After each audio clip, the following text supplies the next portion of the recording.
Mesdames et messieurs, nous parlons toujours de la DPS et vous nous voyez, alors nous continuons toujours. Je ne suis pas encore seul sur ces plateaux, vous me voyez, déjà je suis accompagné par un papa bien à qui nous allons bientôt découvrir. Bonsoir papa. Bonsoir. Vous allez bien? Oui, ça va, nous allons très bien. Pouvez-vous vous présenter déjà à tous ceux-là qui sont en train de vous suivre de partout dans le monde, si je peux le dire ainsi? Ok, merci, monsieur le journaliste. Je réponds au nom de Kalend Angelos. Je suis membre de notre association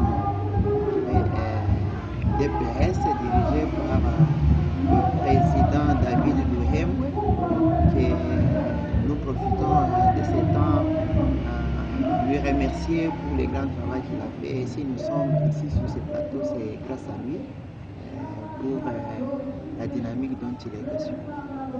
Nous parlons encore sur ces sujets de la discrimination. Est-ce que dans la DPS, vous avez aussi des gens qui vous privilégiez beaucoup, d'autres par exemple, d'autres tribus vous ne privilégiez pas? Commençons d'abord dans la DPS avant de s'ouvrir au monde. Donc, merci beaucoup, monsieur le journaliste. Comme le sujet, c'est clair, c'est parmi l'un de nos objectifs. Nous luttons contre la discrimination sur toutes ses formes. C'est-à-dire, la DPS a ses portes ouvertes à tout le monde. Il n'y a pas de discrimination. D'abord par les logos. C'est là qu'ils l'ont déjà vu. Il y a plusieurs couleurs, c'est-à-dire tout le monde est représenté. Et il n'y a pas de discrimination. On a besoin à la pierre que le président David Luhembwe a achetée pour l'édification de notre pays, puisque avec le projet, je crois, demain, le Congo sera aussi un pays nanti, pays riche comme tous les pays par rapport à ce qu'il est en train de faire. Donc nous avons besoin aussi de toutes petites pierres que soit pour l'édification de notre pays, la République démocratique. Voilà, il y a une question qui me vient, c'est celle de savoir, par exemple, si dans la dynamique des pionniers pour la solidarité, il y a des gens qui n'ont pas pu bien étudier et ils sont confrontés à ceux-là qui ont étudié. Maintenant, ils veulent occuper des postes de responsabilité. Vous allez privilégier ceux-là qui ont étudié ou vous allez aussi donner chance à ceux-là qui n'ont pas étudié, tout comme ils peuvent avoir la sagesse? Ouais, là, ça dépend aussi de quel poste il s'agit. Aussi, il y a des postes pour les gens qui ont étudié, on donne à ceux-là qui ont étudié. Et pour les autres, on va voir ce qu'ils peuvent faire. Mais dans notre solidarité, dans notre développement, nous voulons aider aussi ceux-là, comme vous avez souligné, qui n'ont pas étudié, qui viennent être encadrés, puisque nous sommes là, la DPS est là pour ça, pour encadrer tout le monde, puisque notre éducation, notre développement dépend de tout et chacun. Et nous appelons chacun avec son niveau qu'il a, il va venir à partir de lui. Si lui il est développé, c'est tout le pays qui est développé. Si tel a les problèmes, la DPS va voir comment aborder pour que chacun puisse se retrouver dans notre grande société. Et quand vous parlez par exemple que vous verrez les postes qui lui conviennent, c'est-à-dire ceux-là qui n'ont pas étudié n'auront pas la chance comme ceux-là qui ont étudié. Bon, ils peuvent aussi avoir la chance. Si on trouve que nous avons de tels problèmes, on peut les encadrer, ils peuvent étudier. On peut les aider à étudier en faisant n'importe quelle formation s'ils veulent. À partir de là, avec les temps qui vont venir, s'il y a encore des postes dans ce sens-là, on peut donner à nos frères.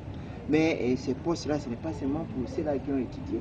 Mais ceux-là qui n'ont pas étudié peuvent faire bon, ce qu'ils peuvent. Si c'est possible, on peut toujours voir parmi nos membres qui peut faire cela, qui peut faire cela par rapport à leur niveau d'études. Donc vous êtes en train d'affirmer que ceux-là qui n'ont pas de niveau d'études, la DPS est capable de les doter des formations, de les encadrer afin qu'ils deviennent capables. C'est ça même notre objectif. C'est-à-dire tout celui qui vient dans l'association, à partir de ce qu'il a, à partir de ce qu'il a, nous pouvons faire quelque chose de sorte que lui aussi, avec ce qu'il a et ce qu'il est, pour qu'il puisse aussi contribuer au développement de notre société. D'une façon générale, la République démocratique du Congo, d'une façon particulière, la ville de Likasi. On est en train de vous suivre de partout quand même. Les œuvres que vous êtes en train de présenter, c'est bien pour le développement. Mais moi, il y a une question qui me passe par la tête, c'est celle de savoir, vous gagnez quoi en faisant Didier, en faisant tout ça? Maître David Muyembe gagne quoi? Quelle est sa motivation pour que vous puissiez, la DPS puisse s'engager à former des gens, à lutter contre le tribalisme, la discrimination et autres? Vous gagnez quoi? Quel est votre intérêt dans ce que vous êtes en train de faire? L'intérêt, c'est un intérêt qui est général. L'intérêt général, c'est quoi? Ce que nous visons dans la DPS, c'est le développement de notre pays. Il faut que chacun soit développé là où il est. Tous les membres, celui qui vient pour la formation, pour ceci, cela, ce qu'il est en train de faire, ce qui lui gagne et ce qui va contribuer pour le pays, et que tout le monde soit développé, que tout le monde se retrouve. Et vous savez que la vision, c'est l'entrepreneuriat. L'entrepreneuriat, c'est quoi? C'est faire de sorte que tout le monde quitte la classe des démunis, que tout le monde quitte la classe de pauvreté pour devenir riche.